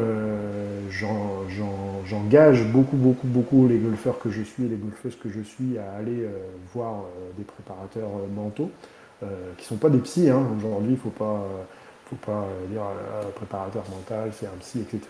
Même Teddy Riner, j'écoutais un documentaire l'autre jour en me disant si, c'est un psy, mais je vais très bien. Hein. Mais en fait, c'est vraiment pour aller beaucoup mieux. En fait, c'est pour éviter d'aller mal, quoi. C'est éviter. Et je pense que même les amateurs, avec une notion un peu mentale, pourraient largement diminuer leur nombre de coups, en tout cas diminuer le nombre de fautes qu'ils feraient sur le parcours, grâce à cette préparation mentale, qui des fois, c'est des petits tips, des petits trucs de routine, etc. Hein.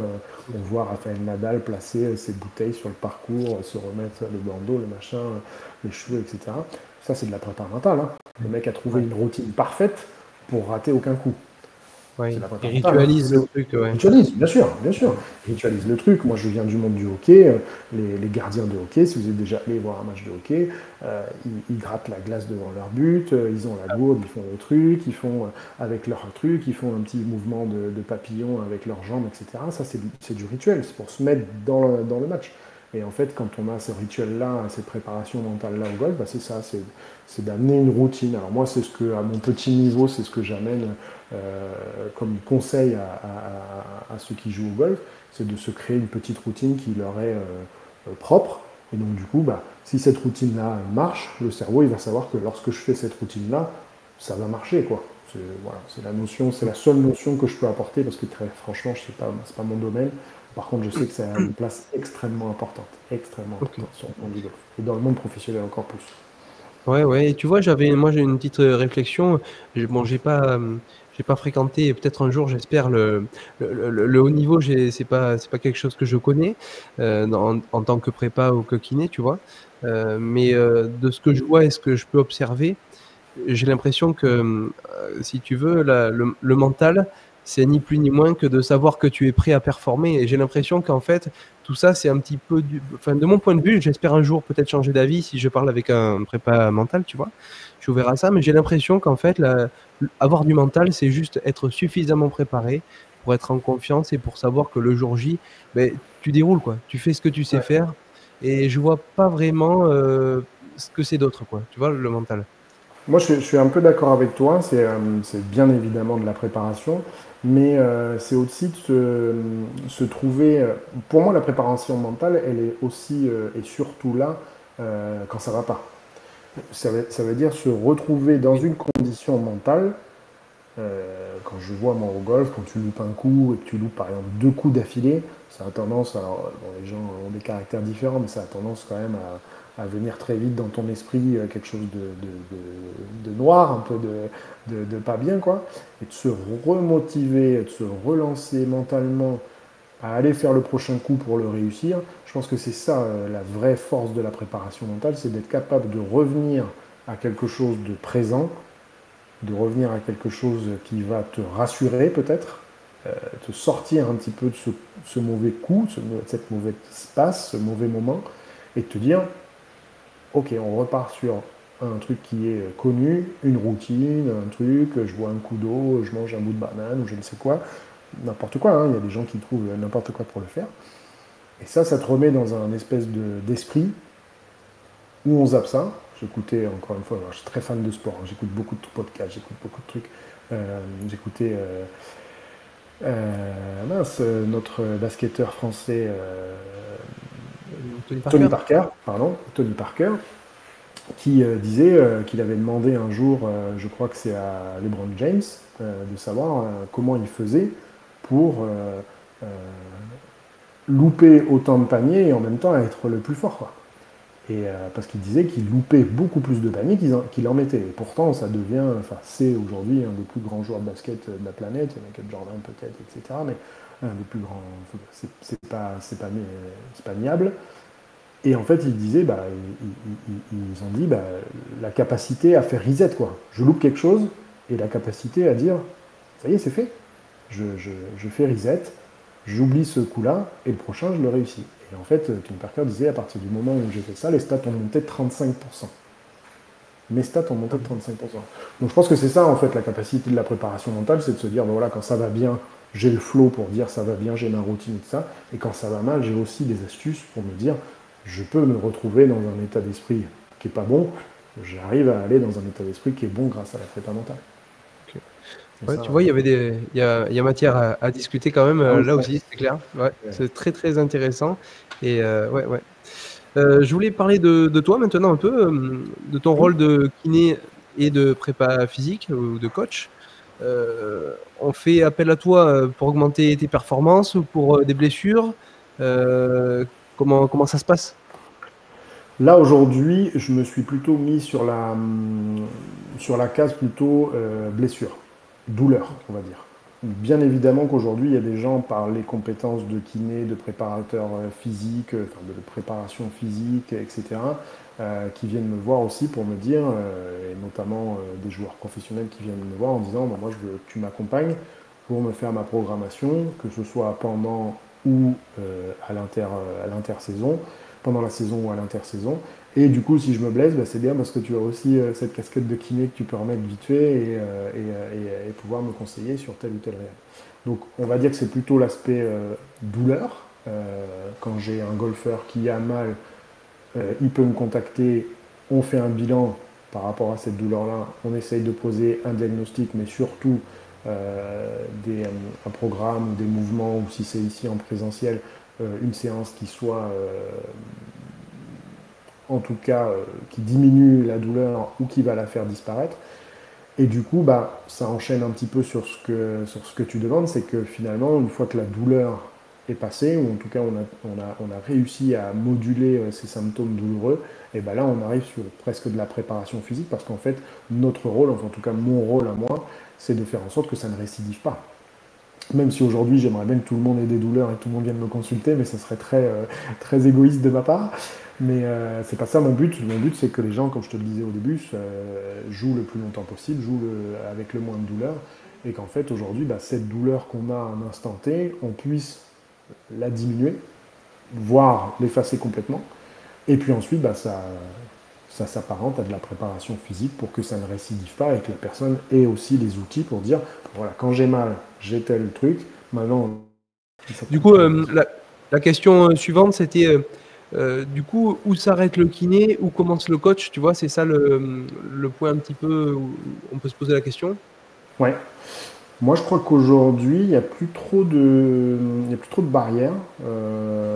Là, aujourd'hui, le kiné est en capacité de faire de la préparation physique parce que ça fait partie de son métier. Donc il n'y a pas trop de barrières, il n'y a pas trop de où s'arrête le kiné, où s'arrête le coach. Si jamais il y avait effectivement une casquette à mettre entre kiné et coach, je dirais plutôt que kiné, effectivement, il va plus aller sur le diagnostic douloureux. Et puis après, le coach, il passe sur tout ce qui est plutôt prévention de blessures, programmation de performance si jamais la personne veut gagner en performance. C'est plutôt là-dessus. Mais enfin, moi, je vois aujourd'hui que c'est vraiment un fondu des deux. Le kiné a la capacité de faire ça.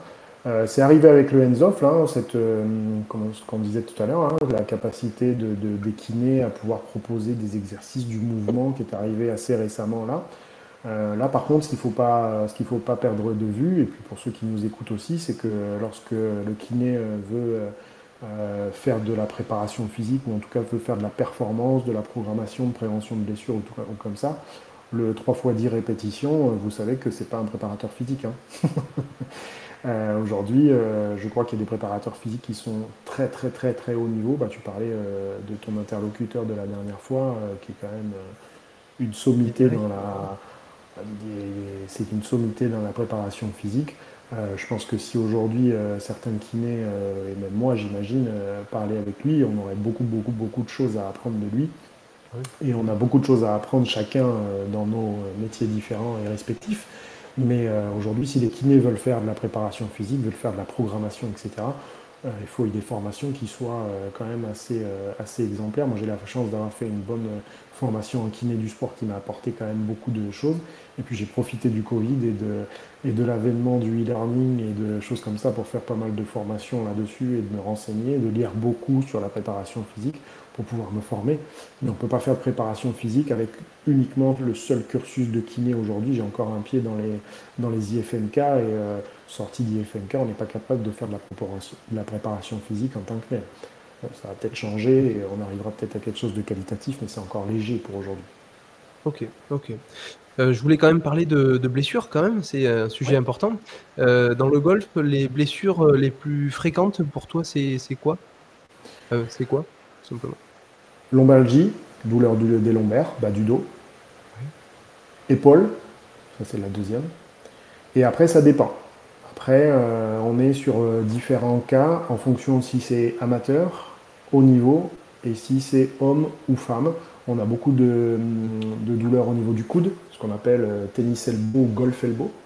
Ça, c'est les tendinopathies. Les poignets aussi, beaucoup chez les femmes. Les femmes compensent peut-être la vélocité qu'ils ont un petit peu moins dans leur amplitude par un geste de fouetter du poignet qui leur demande de travailler beaucoup avec le poignet. Et donc, du coup, des pathologies au niveau du poignet qui sont beaucoup plus importantes que l'homme.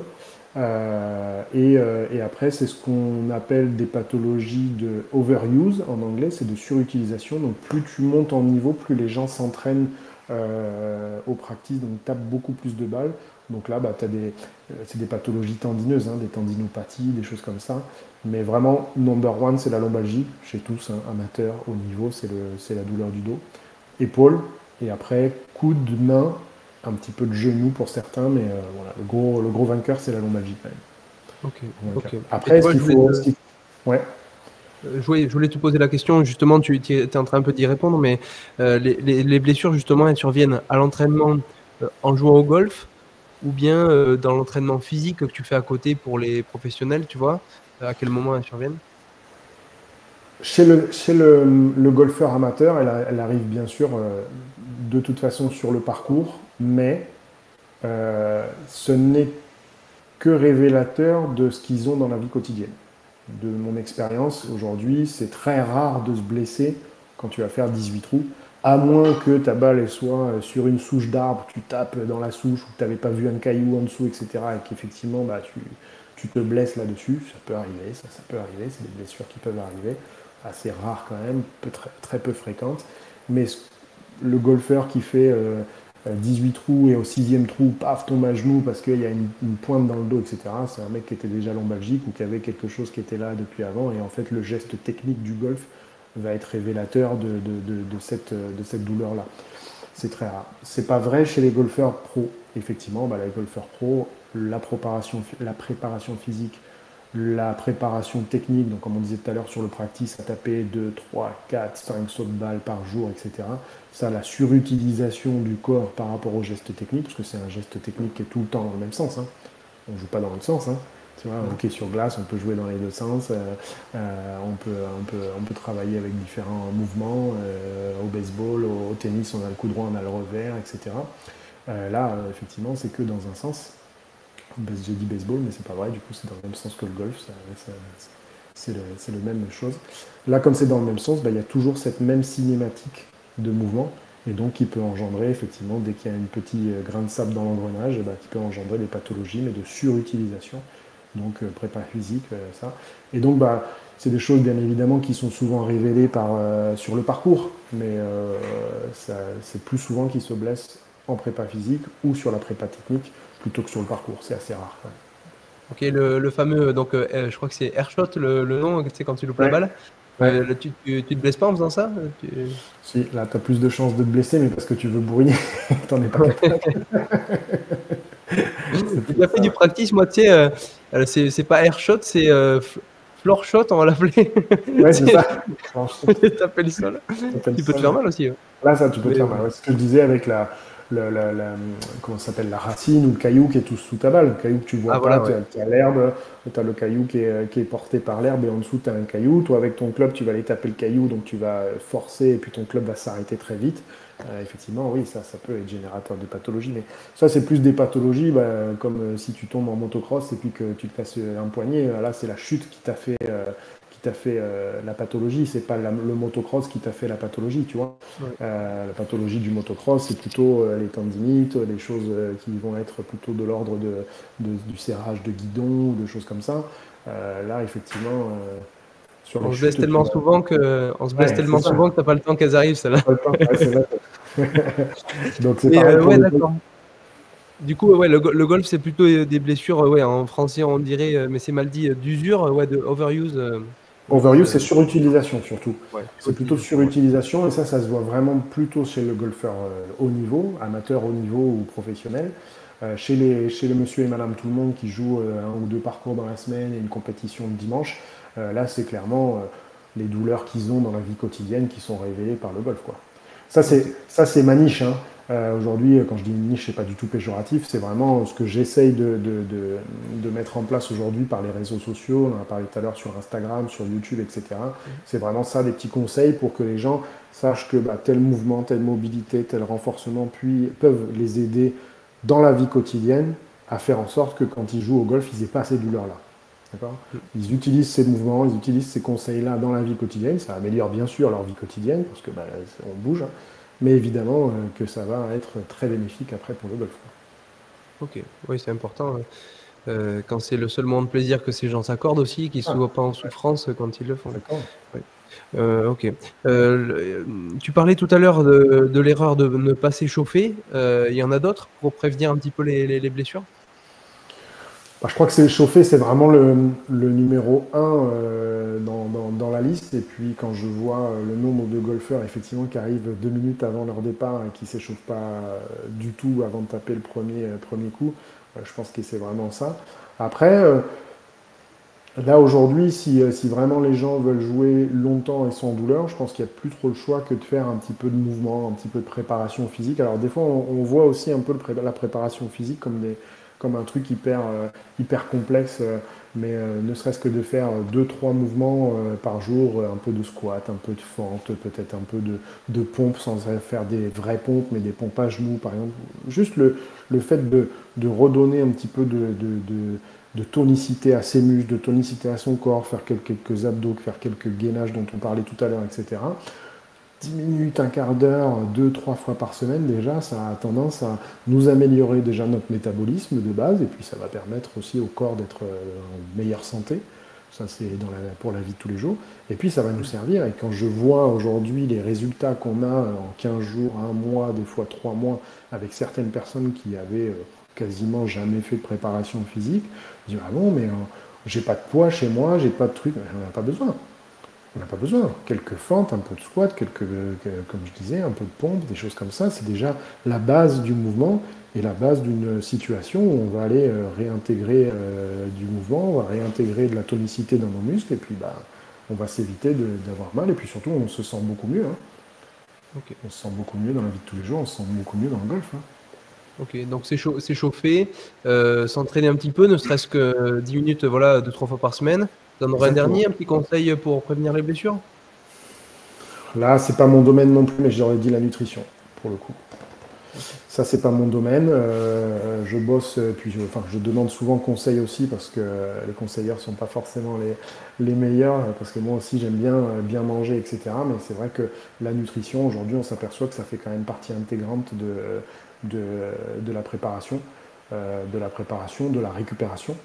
Et surtout, voilà, dans le sac, d'avoir une boisson, une gourde d'eau, une boisson d'effort peut-être quand on fait un 18 trous. Je te disais tout à l'heure, ça dure à 4h30, 5 heures.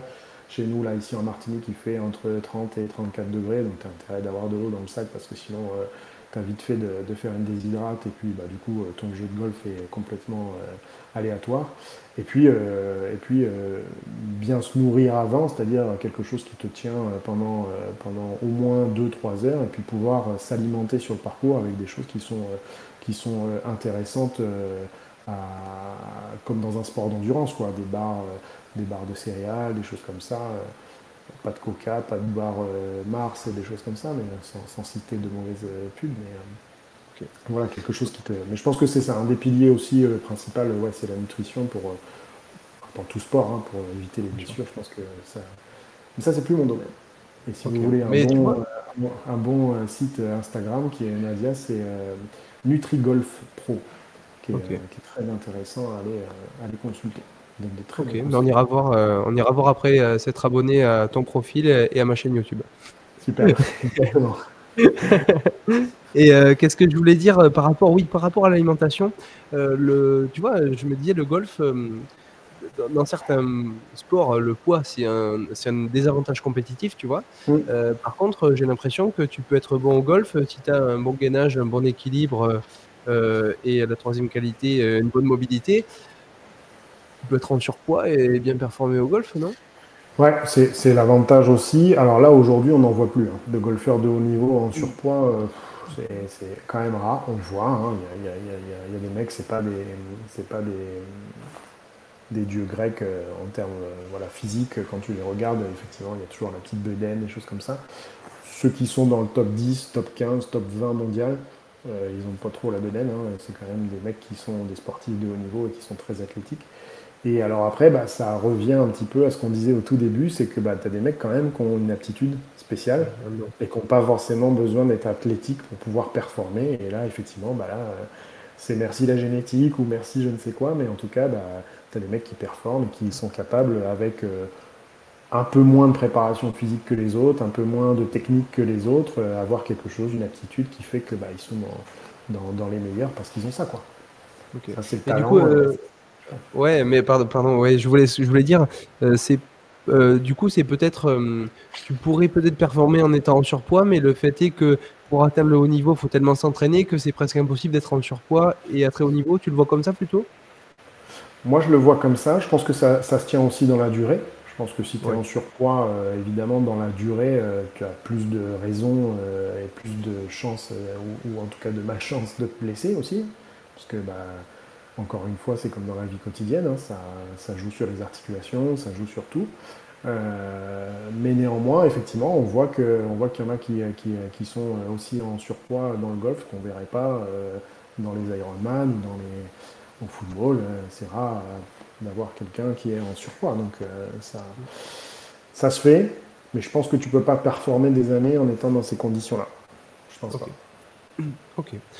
Bon, on a fait le tour des sujets sérieux. J'avais trois petites questions un peu différentes pour la fin, si ça te va. Ouais, Et puis après, ouais, carrément. on sera arrivé. Vas-y, Ouais, je super. voulais te dire, bon, évidemment, une petite question qu'on pense. Enfin, c'est un truc qui se dit, quoi. Le golf, c'est un sport de riche. Qu'est-ce que Ouais. tu réponds à ça? Ça l'était. Ouais, Ouais. effectivement, ça morflait un petit peu de cette situation-là parce que bah, c'était déjà un sport qui était considéré comme un sport de riche parce que c'était les riches qui le faisaient. Aujourd'hui, ça a toujours un petit peu cette étiquette-là parce qu'aujourd'hui, on a ce temps de jeu qui est assez important. C'est 5 heures, un 18 trous, c'est 5 heures. Aujourd'hui, à part quelques-uns, mais dans la vie active d'aujourd'hui, consacrer 5 heures à un parcours de golf, c'est-à-dire se préparer en amont et après, tu peux considérer qu'il te faut quasi, excuse-moi, la journée pour pouvoir jouer au golf, faire un parcours de 18 trous. Donc évidemment, il n'y avait que des retraités qui pouvaient faire ça. Maintenant, c'est un peu moins vrai avec le télétravail, etc. Mais tu peux te dire aussi que voilà, c'est la personne retraitée qui avait une bonne condition, du coup, financière, jouer au golf. Donc ça souffre un petit peu de ça. Là où c'est pas vrai, et là où c'est moins vrai, c'est qu'aujourd'hui, on a du matériel qui est de très bonne qualité à très bas prix. On a une marque qu'on connaît tous, excuse-moi. On a une marque qu'on connaît tous avec des grands magasins de sport. Pareil, on ne va pas citer de marque, mais voilà, qui aujourd'hui fait des clubs très très très très sympas. Et tu peux avoir pour allez, 200 euros un sac de golf complet pour jouer au golf. Après, là aussi, ça il fait partie d'un de mes posts d'ailleurs dans Instagram qui a fait beaucoup de vues. C'était de savoir un petit peu quel était le budget du golfeur moyen. Et en fait, aujourd'hui, bah, tu peux jouer comme ici en Martinique pour, allez, on va dire 25 ou 30 euros le parcours. Donc c'est aussi cher qu'une location d'un terrain de tennis pour une heure, hein, à peu près. Hein, et j'ai eu fait des golfs où tu payais 200 euros le parcours. La qualité est différente, l'endroit est différent, la privatisation de l'endroit. Mais donc tu peux jouer en ayant un gros budget et tu peux jouer aussi en ayant un petit budget, il y en a pour tout le monde. Il y en a pour tout le monde. Ceux qui veulent commencer le golf aujourd'hui, il y a des initiations gratuites dans tous les golfs de France. Vous y allez, ils vous prêtent des clubs, vous pouvez aller chercher un saut de balle à l'accueil, ils sont très heureux de vous accueillir, et puis tu peux jouer quasiment gratuitement pour la première fois où tu vas essayer, puis après si tu accroches, pour 200-250 euros, tu as un sac de golf complet et tu peux aller jouer tranquillement, quoi. Ok. Bon, et puis c'est quand même toujours sympa de savoir qu'en Martinique, on peut jouer au golf pour 2 paquets de clopes, quoi. Ouais, c'est ça, exactement. Peut-être 5 euros. Et il vaut mieux Ouais. jouer au golf que de fumer 2 paquets de clopes, hein, je vous le dis direct. Bah oui, c'est sûr, hein, c'est sûr. Évidemment. Ok. J'avais une autre. Ben, si tu veux, je voulais te suggérer éventuellement si tu avais une anecdote importante, marquante, avec un golfeur que tu as accompagné, une belle histoire, quelque chose d'un peu atypique. Bah, la belle histoire, c'est surtout, pour moi, c'est un peu la cerise sur le gâteau, mais quand j'étais au Pays Basque, je suivais, évidemment, je faisais pas encore ce suivi à distance que je propose maintenant pour pouvoir essayer d'avoir un panel de personnes qui peuvent me contacter assez important. Mais quand j'étais au Pays Basque, je suivais pas mal de golfeurs de haut niveau. Et la vraie belle anecdote, c'est quand tu as un de tes golfeurs que tu suis et qui gagne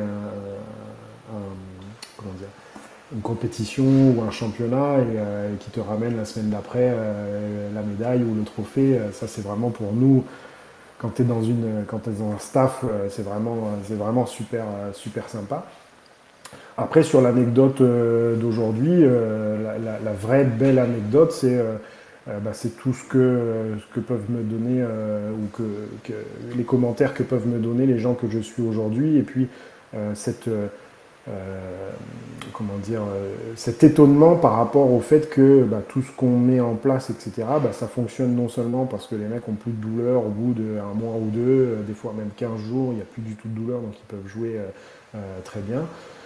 La deuxième, c'est que ils arrivent à gagner en distance, gagner en résultat, donc gagner des points et faire des performances. Et puis après, il y a les copains qui appellent pour dire moi aussi je veux faire comme lui parce que sinon il va nous battre à chaque parcours. Donc voilà, c'est des petites anecdotes qui sont assez intéressantes et qui moi me font plaisir parce que ce soit un pro qui gagne un championnat et que tu te dis bon, t'as peut-être eu ta petite part aussi de responsabilité là-dedans. Et puis quand c'est des golfeurs amateurs et que tu suis et qu'ils sont capables de battre les copains ou que les copains t'appellent parce que le copain a eu tel ou tel résultat, oui, c'est nos petites victoires personnelles et les petites anecdotes qui sont sympas.